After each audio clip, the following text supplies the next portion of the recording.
উফ, এত সকাল সকাল রাজসভা, দূর, ভালো করে ঘুমটাও হলো না। আমি তো ঘুমোইনি, চিন্তায় ঘুমই আসেনি।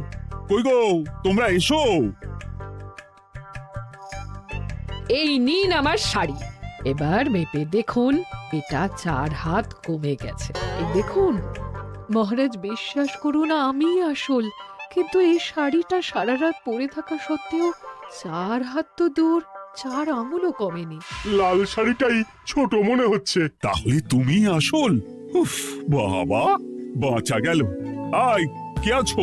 এই নকল রানীকে কারাগারে বন্দি করো। দাঁড়ান মহারাজ, বন্দি করতে হলে যার শাড়ি 4 হাত কমে গেছে তাকে বন্দি করুন। কেন?